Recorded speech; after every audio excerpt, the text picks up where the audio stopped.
Good morning বন্ধুরা, সবাই কেমন আছো? আমি ভালো আছি। আমি হচ্ছি সাকি সেনগুপ্ত ব্লগ থেকে বলছি। তোমরা যারা যারা আমার ভিডিওটা দেখো তাদেরকে সবাইকে আমার অসংখ্য ধন্যবাদ। দেখো, সকাল সকাল উঠে আমার অনেকটাই কাজ হয়ে গেছে। আর আমি যখন এই ঘরে আমার ঘরটায় আসি কাজ করতে, তখন প্রায় 11:30-12টা বাজে। তাহলে সকালের কাজগুলো আজকে আমি আর দেখাইনি। তা আমি এখন বিছনাটা তুলছি, সেটা দেখাচ্ছি। আজকে আমার ছেলে স্কুল যায়নি। সে প্রচণ্ড দুষ্টুমি করছে, ঘরে বসে আমাকে পাগল করে দিচ্ছে। আর এদিকে আমি বিছনাটা গুছিয়ে ফেলছি। আমাদের হ্যাঁ, সকালে টিফিন খাওয়া গেছে। ওর বাবা সকালে টিফিন খেয়ে চলে গেছে অফিসে। আর ছেলে যায়নি, ছেলেকে টিফিন দেওয়া হয়ে গেছে। ও খাবে, খেয়ে দেবে, একটুখানি পড়তে বসবে। বলা হয়েছে তুমি এবার খেয়ে দিয়ে পড়তে বসবে। আর এদিকে দেখো, আমার মা কিন্তু আমার পিছন পিছন দৌড়াদৌড়ি করছে, কারণ ঝিলিককে খাওয়াবে। ঝিলিক এই ঘুম থেকে উঠলো, এবার ওনা উঠে না, দেখেছি পুরো পেচ্ছাপ করে ভাসিয়ে দিয়েছে, টয়লেট করে ভাসিয়ে দিয়েছে।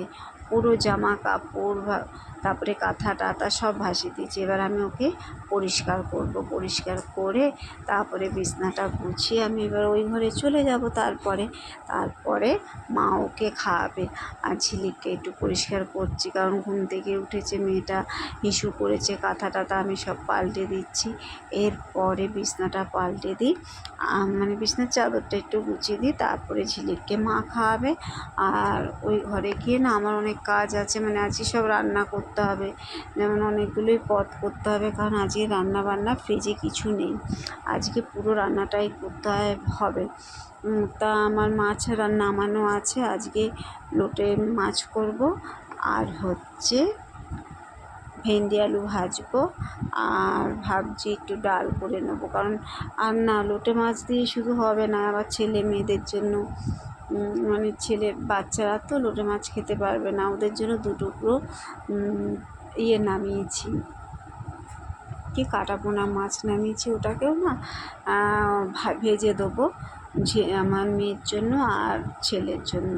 ডাল দিয়ে মেখে ওরা খেয়ে নেবে। হ্যাঁ, আমার ঝিলিকও ভাজা মাছ খেতে পারে, হালকা ভেজে দেবো ওকে, ও খেয়ে নেবে। আর দুটো তো আমার ছেলে তো ভীষণ ভালোবাসে মাছ ভাজা দিয়ে খেতে। তারপরে আমার অনেক কাজ আছে জানো তো। আর কাজ কি, আজ একটু তাড়াতাড়ি করে একটু শোবো, কারণ আজকে আছে বিকেলে যাব ইয়েতে, আমার দিদির বাড়ি। আমার দিদির মেয়ের জন্মদিন। আর জানোই তো, আমার সব কিছুতে আমার দিদি খুব আমার প্রিয় মানুষ।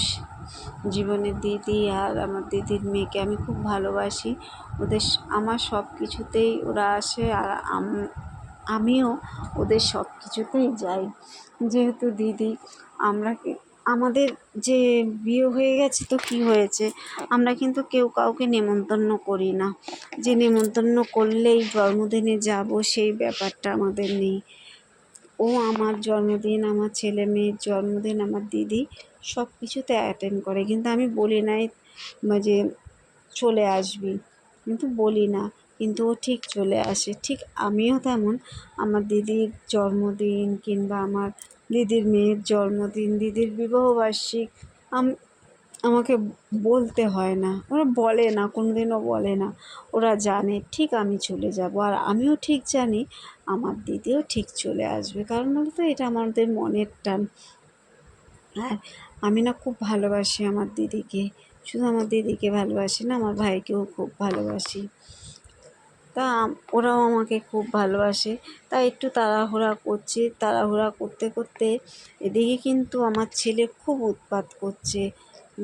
কারণ ওকে আজকে আমি মোবাইলটা একদমও হাতে দিইনি, ওকে দেবো নাই ঠিক করেছি, তার জন্য খুব উৎপাত করছে। আর এদিকে আমি তো রান্না বসিয়েছি, একদিকে ভাজছি আর একদিকে কাটছি। আমি এরকমই করি, এক পদ বসিয়ে ওটা উনানে চলে যায়, ওটাকে করতে থাকি, তারপরে আবার আরেক পদ কাটতে থাকি, এরকমভাবে। কারণ একা হাতে তো আমি নিজেই কাটাকাটি করি, নিজেই রান্না করি, না মাকে দিই না। মা আমার কাছে আছে ঠিকই, মা আর কত কাজ করবে বলো, আমার মেয়েকে খাওয়া দাওয়া করায়। তারপরে আমি যেহেতু এখন ছাদে গিয়ে মেলতে পারি না, মেলামেলি করে সেগুলোকে নিয়ে আসে, মাও পারে না। এই জন্য মাকে আর দিই না। আর এদিকে দেখো আমাদের সব কিন্তু রেডি হয়ে গেছে, আমার স্নান হয়ে গেছে, ঠাকুর দেওয়া হয়ে গেছে, আর এদিকে আমরা খেতে বসে পড়েছি। হ্যাঁ, খাওয়া দাওয়া করে একটু বিশ্রাম নেবো, বিশ্রাম নিয়ে তারপরে আমার দিদির বাড়িতে যাব। কিন্তু আজকে প্রচণ্ড বৃষ্টি হচ্ছে জানো তো, আমার মনে হয় বৃষ্টিতে ভিজে ভিজে ওদের বাড়িতে যেতে হবে। ঠিক তাই হবে, প্রচণ্ড বৃষ্টি, মানে সারাদিনটাই কেমন একটা বৃষ্টি বৃষ্টি ওয়েদার। তাই জন্য এই দেখো আমরাও চলে এসেছি ঠিক বৃষ্টিতে ভিজতে ভিজতে, রেনকোট মাথায় দিয়ে মানে রেনকোট পরে আমি চলে এসেছি আমার দিদির বাড়িতে। মানে আমরা তিনজনে, দিদির মেয়েকে একটা জামা দিলাম। আর এই দেখো ও হ্যাপি বার্থডের কেকটা কাটছে, কেমন লাগছে বলো তো। Happy birthday to you. এটা ম্যাজিক ক্যান্ডেল নেপো। দাঁড়া না। হ্যাঁ, আমি তো সাউন্ড দিই না। আর আমি দিদির মেয়েকে খুব ভালোবাসি, কিন্তু ভীষণ ভালোবাসি।